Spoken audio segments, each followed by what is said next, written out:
Hey guys, this is Joe Mara with Private Pilot Life, and I'm here today to do a quick video to discuss, again, some of the issues, if you will, with being a private pilot, and especially if you only have a VFR rating.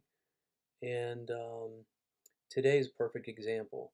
I went out, did a little bit of drywall and some painting today, and it was foggy this morning, and I thought, well, that's going to burn off by this afternoon, and I'll be able to maybe do a little bit of flying in the afternoon, which I'm going to pull up Foreflight here in just a little bit, show you a little bit about Foreflight and how we use it and how awesome it is. I mean, I purchased that app for my iPad. I think it was in 2012. Um, but since then, it's just, I mean, it was great back then, but they just keep bringing more and more things uh, uh, that, that are really usable for pilots and user friendly at that. Um, since I have some downtime today and I can't fly, I thought I'd come on to say, hey, look, this is one of those things that if you're a private pilot, sometimes you have downtime. Now, if you're an IFR pilot, it really opens up doors. And um, one of my instructors, he's been pushing me to get this done. And in days like today, he's like, now, see, you could go fly. If you had your IFR, you could go. And you wouldn't be, it makes the difference. If you're flying somewhere, you don't have to worry about the weather so much. Now, of course, you have to have a capable airplane uh, in certain circumstances. For instance, if there's ice, I mean, that's one of the things you got to worry about. But if you have a plane that's equipped to take care of it, um, I'm not saying that every pilot is comfortable flying into ice either. So it has to do with your comfort level and your confidence and your the plane capability. And also, there are other limitations even with the airlines that if it's too icy, too windy, different things like that, they may or may not go depending on the pilot. And I'm going to um, bring up Foreflight to show how usable it is. Also, while I have some downtime today, people have asked me like, what do I do when there's downtime or if I can't fly for a number of days or weeks or months? And say my plane's down for an annual. A lot of times I garner inspiration from other pilots, and it's awesome because YouTube, since it's come out, there's a lot of guys that put out videos about their personal experiences as well. And that's what inspired me to create my channel. And there are several uh, different channels. And the main ones, I think there's 6 or 7 that I follow. And it's kind of funny because if I look back at my life, I remember living out in the middle of nowhere, and we had like started out when I was a kid, maybe one up to 3 channels. And of course, then cable came out, and then satellite, and all this. But now YouTube is there, and people that could never make it to the big screen, so to speak, have thousands and thousands of followers. It's very inspiring because you can see the struggles a lot of times that these other pilots have, and it makes it a little more tolerable. So it's not like you're alone in this whole thing. But my channel is basically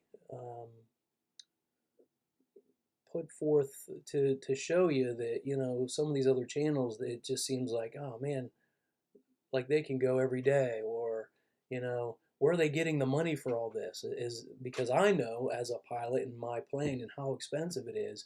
A lot of people that don't have a plane, they might not understand. So each step of the way, I'm just going to give my testimony, where the expenses are, where the limitations are, as well as the joy in flying, because there is. It's a balance. I honestly think that the benefit outweighs the risk. And again, today's like a tribute to all those guys that have gone before me, and I look to them on days that like this, that I can't get out and fly. it's uh, it's one of those things where it's really enjoyable to watch on YouTube, whether it be at work in between the things that I do, or when I have some off time, and it's gloomy out, so to speak, for several days. It's like, I'd rather be flying. But the old saying goes is it's better to be here wishing that you were in the air than up there wishing you were down here. So with that, I'm going to show some clips of different, well, you know what, I'm just going to maybe take some screenshots and show the various individuals that I have been inspired from over the last couple years, and maybe talk a little bit about them, and then also bring up Foreflight and show you, um, which I think maybe I'll bring up Foreflight first and show you why I can't go right now in real time, and also show you how awesome the Foreflight app is. And the people that have started out years and years ago before Foreflight and before all the great technology, the GPS and all that. I mean, it's amazing how far we've come in a few years and what's available to us to keep us safe and to make our lives a lot easier. Um, and I think that's it for now. Again, I'm going to maybe go into Foreflight right now, and then we'll do the tribute to these awesome people towards the end of this video. All right, guys. See you in a minute. Okay, guys, this is the Foreflight app that I was talking to you about.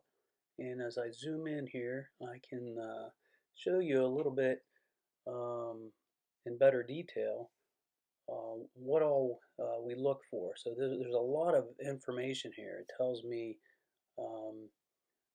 well, right here, if you click on any of the airports, it tells you the runway length, and the magenta there tells me that it's a non-controlled tower. As you can see, this is why I didn't fly. It was low IFR today, and I can only fly, me personally, in VFR until I get the rating of IFR pilot. And again, a lot of times, um,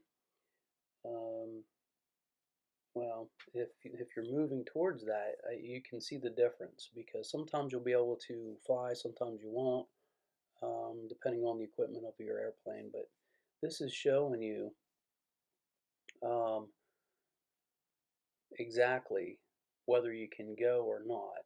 And of course, when you're on the field, that's the best way. Whenever you go outside your hangar and you look up, because sometimes things are forecasted or they're actually saying one thing, but it's a little bit different. So, of course, you always have to go by your own judgment.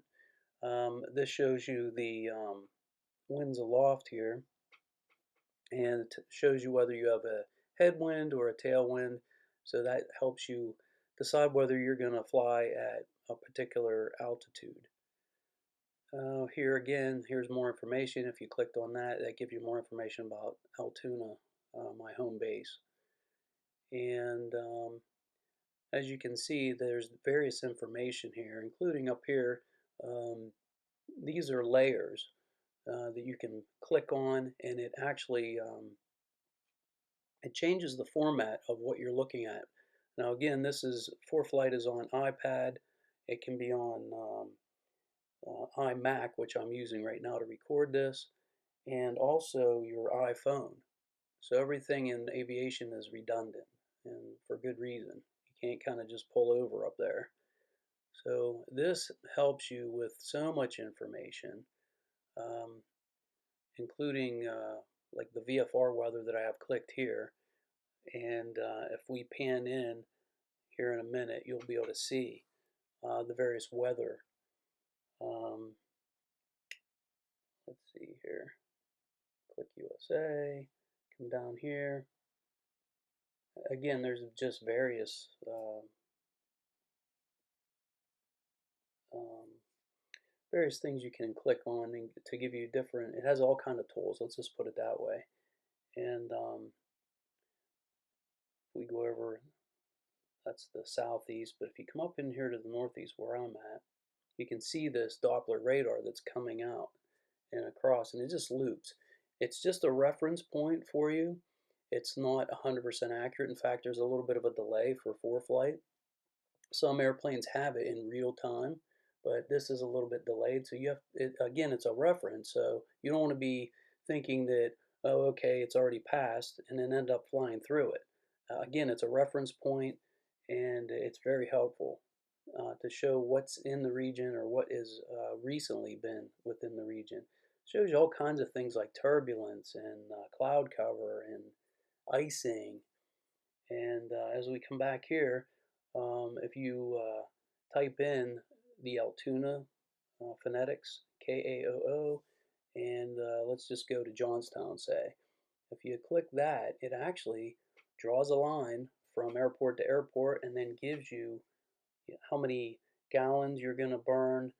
And again, this is all rough estimate here, but it's pretty accurate if you have your airplane dialed in, how many knots it goes, and how many gallons per hour it burns, and whatnot. But it's very helpful in your trip planning. This is just a local quick flight that I just typed in. But sometimes whenever you're um, having some downtime, you think, boy, what would it take if I was to go to another airport and somewhere warmer, such as Florida? And so you just type in your airport, and then you type in, say, another airport. And of course, it draws that line, and then you kind of get a rough idea how long it would take to get there. And so, again, there's all kind of information as you're flying across the country or wherever you're flying to, locally or, you know, the further out you go, of course, this becomes very helpful. So let's just type in maybe mm, uh, somewhere in Florida or something like that. And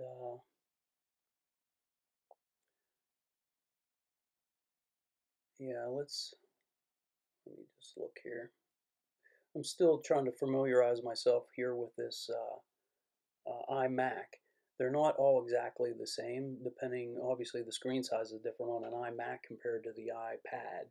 But if I pan out here, you can see it gives you a little better depiction um, of where I would be flying to. And if I, you can actually see the weather up in the left hand side there, and you see the prices of fuel, which is also helpful. That's another layer that you can type in, like how much is fuel, and where would I want to stop. Obviously, it's expensive. It could be expensive to fly, 6, 8 hours away or more, and how many stops is it going to take. So let's just type in something down here in Florida. And of course, it's warmer than the Northeast at this time, and some places that we would like to go. So we'll go from Altoona down. There's your line. And of course, if you're flying over the water, you have to have the correct flotation devices and things like that. So again, I'm not a flight instructor, so I'm not going to sit here and tell you. You can look it up or contact your local flight instructor. But as you can see, my plane wouldn't make it the whole way. And I have my information typed in. I have 90 gallons that mine holds, but it's only 86 gallons usable. So you have to know that. Plus, you have to have reserve in case have more of a headwind than you thought, or weather comes up. You want to be able to have an alternate route or an alternate airport too to go to. So you got to consider all these things. But you can see the weather here. There's lightning strikes, and the dark green is heavy rain. The lighter the green, the lighter the rain. And then you get into the yellow and the red, and you want to avoid those. That's a cell. And so, of course, when I'm flying, that's the first thing I look for. And you look out the window and you reference it, and a lot of times it's pretty accurate. But it is this app, this Foreflight is just it's just amazing how much information you can get. The other tricky part is to try to figure out, like, is this, what all is on here? So you really have to play with it until you really figure all these things out. And with that, I think we're going to move on now to the tribute that I was talking about. Steve-01 Knievo, you can look him up. He has a TBM 850, which is awesome. It's a turboprop, and he flies a lot of times out of Florida, it seems. I've been following him now for some time, and I love his channel. It's very inspiring. It's probably one of my, hopefully my next plane that I want to get is a turboprop, whether it be a TBM or a Piper Meridian. That's what I'd like to have, I believe. And obviously I got to work on my IFR first. But Steve-O, he's always he's always got a cool video that he puts out. So I'd recommend uh, tuning into his channel, Steve-01 Knievo. And so the next pilot that I follow is the 310 pilot. And this gentleman and his wife, they fly various places. Just recently, they were in the Bahamas, and it just shows you how far you can go, and without um, the hassles of flying the big jets. You have to go through um, all the security and TSA and all that kind of stuff. But with this, you have your own plane. You just basically pull it out of the hangar and go, and you can basically go anywhere. This plane, it's a twin prop, and it's pretty well equipped, and it's I enjoy their videos too. And what's amazing is as they're flying across the country, different controllers know them by their tail number. And same with Steve-01 Knievo. But and here we have Aviation 101. This is a young gentleman. I've been following his journey.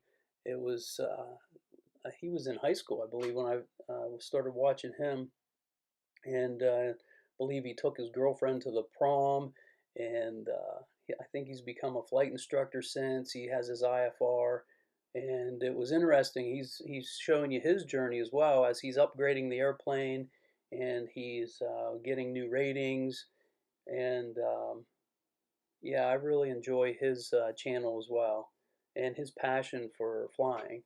So I definitely recommend all of the people that I'm talking about. They give you a good idea of you know at different levels. Like this is a 172. The last one was a twin. The one prior to that was a TBM 850.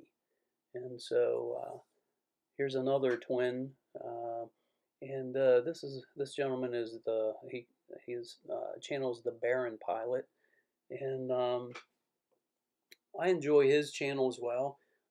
He has had some recent meetups. In other words, some of the other channels they have gotten together, like him and Steve-01 Knievo and Premier Driver One, which he'll be coming up next. They all got their own little niche in different parts of the world. Um, each plane's a little bit different, um, and of course, you have to have different ratings for different planes.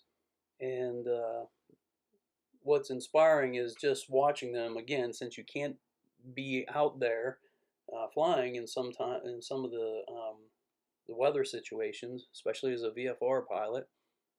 I get to tune into these guys and see their story, and you learn a lot from them too as they communicate with the tower.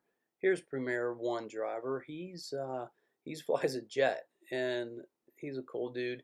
Um, Again, him and Steve-01 Knievo met up, and Baron Pilot, and they go out to fly each other's planes, which is also really cool. When you can connect with people that are as passionate about flying as you are, it really becomes exciting.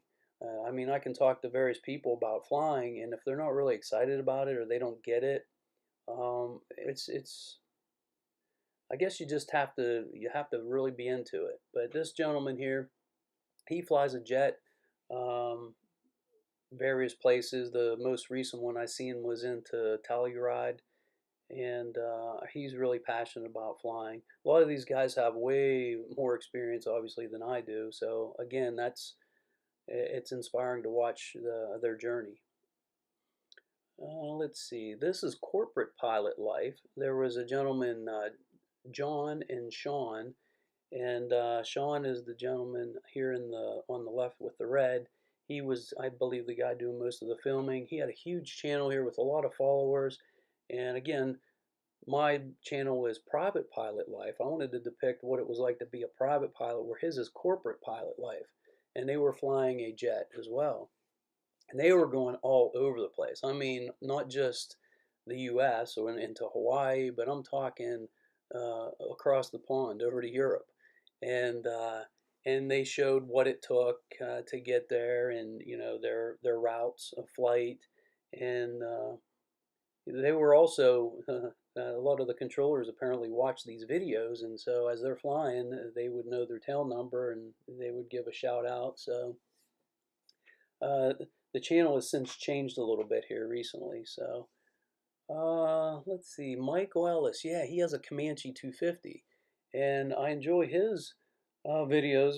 He actually does a lot of education too. He's not a flight instructor, doesn't claim to be, but when he goes for his annuals and does upgrades on his plane, it's really informative. Um, and he's got a Comanche, and I got a Comanche, so it's really cool to watch how he does things, and similar to what I do. Excuse me, the various things that and places that he's gone are a similar part of the world where I used to fly a little bit when I used to live out in New Mexico, flying around out there. But it's really inspiring to again watch the various pilots, um, and again various planes and what it takes with different ratings and such. The last one I have on here is Flight Chops. This gentleman's from Canada, so all the other ones were from the U.S.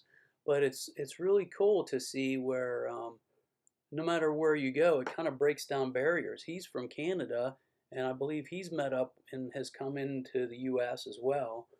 And his journey going from one rating to the next, and the various planes that he got to fly in, or actually got to fly, was very instrumental in inspiring me to do what I have done up to this point. And so again, all these guys, this is a tribute to you, and hopefully the the listeners of this channel can tune in and check you guys out. Thank you so much for your inspiration, and I hope to keep making videos like you do.